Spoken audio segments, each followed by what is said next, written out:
Okay, wow.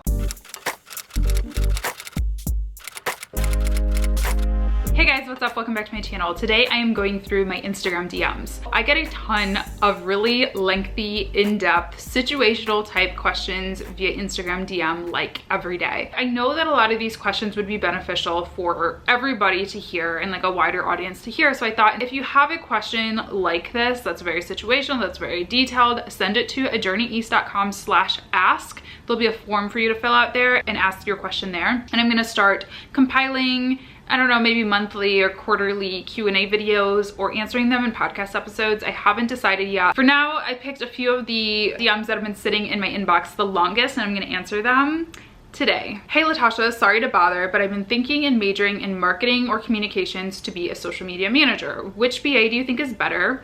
And in your first years, did you get paid well? How long did it take you to become a social media manager?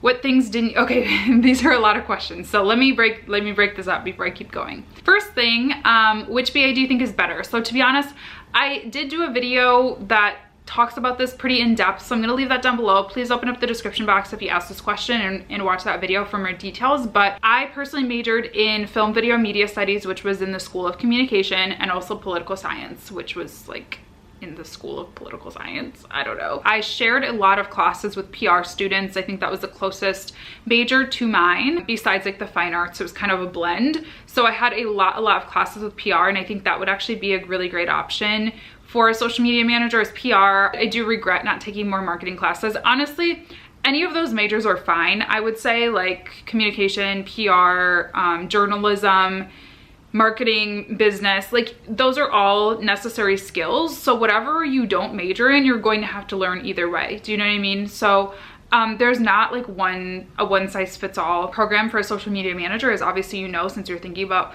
you know, what you want to major in. So I would recommend just talking to your counselor at school and telling them, you know, your goal is to be a social media manager or to work in digital marketing, and kind of get a feel for what programs offer. Every school and every major is different, so talk to your counselor, but honestly, any of those degrees I think would be very helpful for you.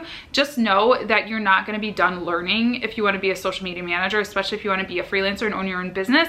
You're not gonna be done learning once you graduate. Like, you have to invest in courses, invest in, you know, trainings and going to conferences and things, and always learning, because social media is always changing and you really have to keep up with it. In your first years, did you get paid well? So I started freelancing when I was 20 or something, 21, I don't know. And so no, like not really, because I was making like $20 an article I was writing. And then when I started doing social media, I was making like, I don't know, not terrible, but you know, it definitely wasn't sustainable. It was just like additional income for me. So when I got my first corporate job, you know, one of the things that I did, I could tell you exactly how much money I made in my first corporate job if I wanted to, but that's not really gonna help you, because it really depends on your area, and particularly like what your actual job role and title is.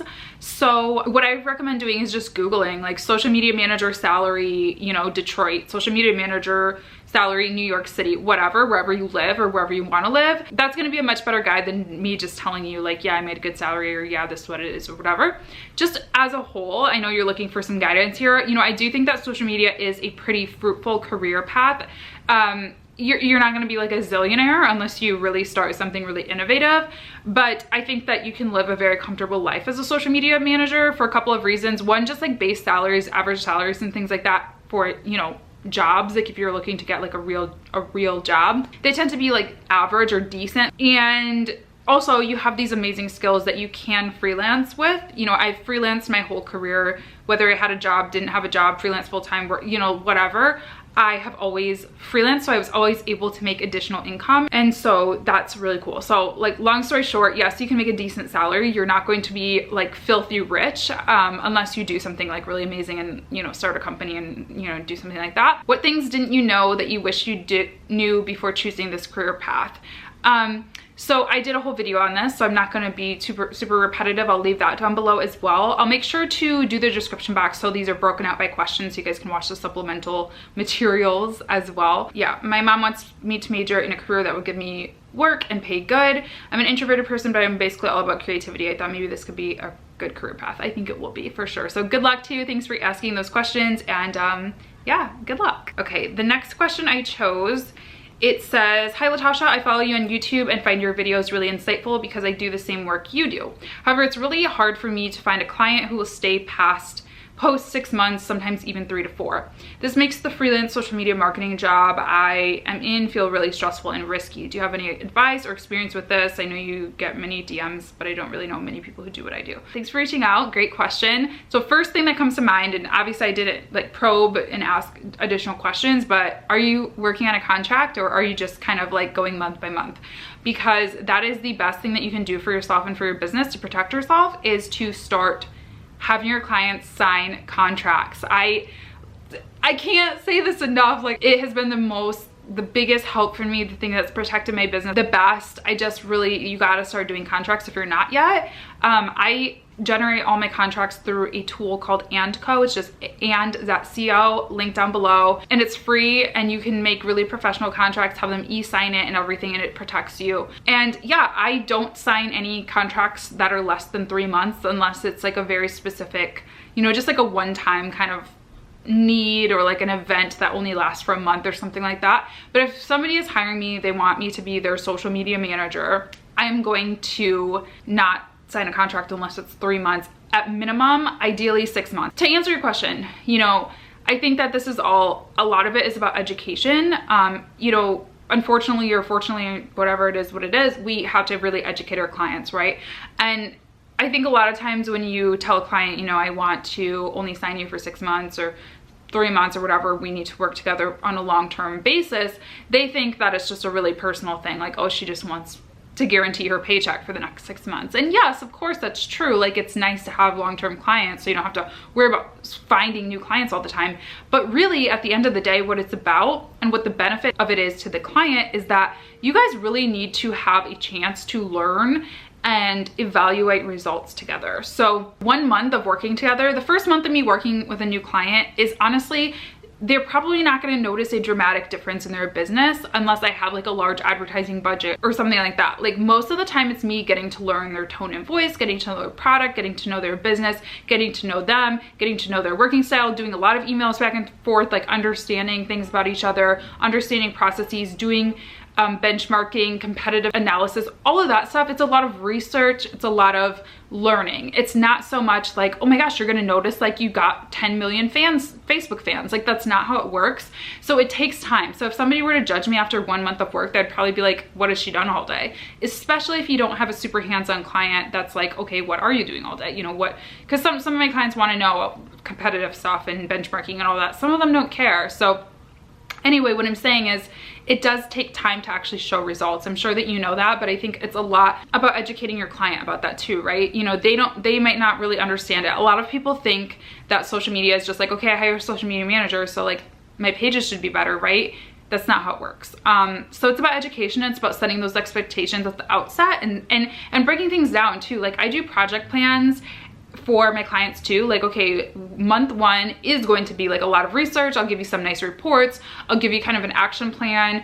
I'll start creating a lot of content. Again, that's not gonna be necessarily something you're seeing because I'm gonna be like typing away, designing images for you and all that kind of stuff. And then month 2, we're gonna really start to like put those plans into action. We're going to, you guys, so break it out for them so they know what to expect. So they're not like, okay, it's been 2 weeks, why am I not noticing a difference yet? And get that contract signed. Put that stuff into the contract, put that project plan, the scope of it, everything, type it into your contract so that they, are locked into it. You guys are locked into it and you guys are both held accountable. Hi Latasha, I'm getting into social media management and I checked out your YouTube page. Can you give me some tips to get customers online? I talked about this in Freelance Friday. I think it was episode 1. If you're looking for clients that need social media, they're probably not going to be on social media, right? So get outside, get out of the bubble, the digital bubble. You can find customers online. Obviously, like starting a YouTube channel, starting a blog, giving resources, giving tools to people does help bring people in somewhat. But honestly, my biggest source of clients is through referrals, through word of mouth, through events that I go to and my YouTube channel. But my YouTube channel took a long time to build up. It took 5 years to get to this point, which is crazy. And it's a really long time, I don't use websites like Upwork or anything like that anymore. I've gotten like 1 client from Cloud Peeps in the past year, and that was just kind of random. Like, I randomly went on there. I didn't really I don't know, it's a long story. That's really my answer is, you know, put something in place that's kind of a more long-term strategy, like my YouTube channel, like a blog, like hosting webinars, like hosting courses, something like that. But then also just get outside for like your day-to-day, like YouTube and blogging and all that stuff. It's not going to happen overnight. So you need to make sure that you're working on finding clients in the real world while that's building up. Hi, I came across your YouTube channel and it's everything that I've ever looked for and needed. Yay! I'm a social media manager, but my problem is that whenever I get clients, they want me to do things for free. I sort of run a break out of this cycle. I have 2 previous clients where I managed their accounts for about nearly 2 years. I had to tell them I could no longer do it at a free price. There are a few things I need to brush up on, such as strategy or the way I present my strategy. However, I still don't believe I should do it for free. How do I break this cycle, please? Okay, wow. Don't work for free. I actually just recorded a podcast episode about when you should work for free. So again, link that down below if you want to give it a listen, because there are times when I think it is good to, like, when you're first starting out, build up a portfolio, do a project. You know, you can't have experience if you don't have experience, you know what I mean? Like, you got to make the experience happen. So whether it's volunteering, donating your time, helping out a friend, yes, there are times when you might, you know, benefit from doing work for free, but not for 2 years. Okay, I just did my first free website for somebody because I wanted to start understanding the process of building websites for clients, because that's a service that I'm considering offering in the future. And you know, one, she was somebody who is a friend and who I, you know, value her business and want her to succeed. So there's like a personal aspect of I wanted to help her, and I knew she wasn't going to take advantage of me. But 2, that's the kind of project that is a one-time thing. Like, I built the website and now you're on your own. I would never volunteer to do somebody's social media for 2 years for free. That's an ongoing thing. So there's that. Any business that tells you they can't pay you, even if it's $50 a month, I don't recommend charging only $50 a month, but even just something, like something, $50, any business who tells you that they can't pay you $50 a month is either not a sustainable business, and therefore you probably don't want them as your client. I know that sounds harsh, but it's true. Or they're lying to you. I mean, come on, $50 a month if you're a business, if you're selling products, like, give me a break, you know? They can afford it. So it's really about you not demanding it, but proving your value, explaining to them, and setting those expectations at the outset. Once again, I'm gonna go back to contracts.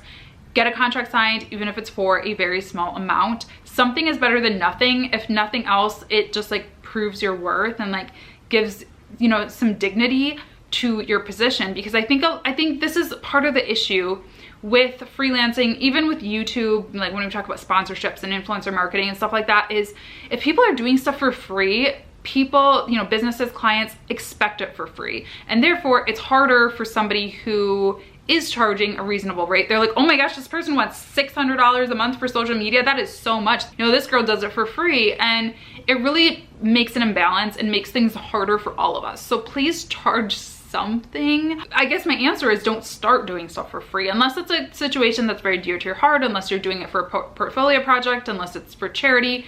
Don't do things for free. How do you get out of it? I mean, to be honest with you, and again, this is gonna sound really harsh and I'm just being honest here. For this particular client, I probably would just let it go. Like, I wouldn't even try to convert them into a paying client, because me personally, I would never want to work for somebody that didn't feel like my time was valuable for 2 years. You know, it's a personal thing, admittedly. I think it's a little bit of a red flag and kind of shows what kind of client they're gonna be. So I would maybe start to look for a different client. And then once you get that client, make sure that you write out a project plan, a proposal, scope of the project, everything, and you detail exactly what they're getting. If they're paying you $400, what are you doing? Are you doing just, you know, 3 Twitter posts a day, 1 Facebook post a day? Or, you know, do they want blogs written? Do they want videos created? Do they want pictures taken? Like, detail all of those little tiny things. I know it sounds really intense, but you have to do that to protect yourself. And that way, if they say, oh, like, can you make a social media video for us this month? You can say, I can, but that's gonna be an additional $50, $100, whatever rate you're going by. And you can start charging a la carte and upselling your packages. That's what I do. So my clients get, you know, XYZ for, you know, however much a month. And then if they want to do additional things, like if they want to do a photo shoot, or if they want me to come on site and do a training for them, if they, you know, whatever it is, that's going to be an additional fee. So I'm never doing free work. The only time that I do free work is when occasionally I just feel like being nice. And if I feel like I can make a quick little video for them that's going to really move the needle and help prove ROI to them, I'm just gonna do it. And it's a nice little freebie and kind of like a gift, especially for clients that have stuck with me for a while and that I just feel like being nice to, you know. But you should never be doing free work because you feel pressured to. Please just don't do it. The last thing, there are a few things I need to brush up on, such as strategy or the way I present my strategy. So really quickly here, yes, strategy should not be given away. I actually had a question from one of my friends and somebody who's taking my courses via DM as well that was very similar. She was asking, you know, like, what's the difference between a discovery call and a strategy session? Like what I told her, you know what, I'm just gonna read you what I responded to her because my brain hurts. Okay, so I said, it's tough, but don't give up full strategy without getting paid. I talk about what I will do, but no details on exactly how, if that makes sense. Think more general and discuss concepts, not details. I do discovery calls for free, 15-minute intro calls, which are just to get acquainted and determine a fit. But a full-on strategy session, 1 hour call or so, would need to be paid for. I'll apply that to a package if they decide to hire me long-term. If not, at least you got paid for that hour of your time. So that's my answer to that. Yeah, don't give away, you know, all your legwork and all your ideas for free. Make sure you're getting paid for them. This is the last question. Oh my gosh, I think I'm gonna run out of time on my camera. So really quickly, wanted to say I love your videos. I've even seriously considered starting my own social media management business. I do have one question though. Do you think it'd be okay? Do you think I'd be okay making one considering I'm under these two circumstances? I have no laptop, only a tablet, and I still live with my parents, sister, and grandfather, and I'm getting my GED. So I don't exactly have all the time in the world. So to be honest with you, I don't really have much experience with tablets. I know that you can do a lot of things on them. So I would just look into, can you access all the social media platforms? Can you access Google Drive? Can you access email? I think those are like the main tools that I use, but definitely a scheduling tool like Buffer or Hootsuite or Social Weaver. Can you access those apps via your tablet? If so, you're probably good. Canva, PicMonkey, those are like the tools that I use the most. So yeah, I mean, I would say probably, but I would definitely recommend investing in a computer when you can, just because it makes things a little bit easier. I think I got my MacBook Air refurbished for like $500. So, I mean, that is a lot of money, but it's way less than what you'd get paying retail. So definitely start looking into that. And then as far as time, it's really all about what you put into it and what your expectations are. Sounds like you have a lot going on in your life. You know, I started my business when I was going to school, had 2 jobs, had a live-in boyfriend, you know, I had all these different things going on.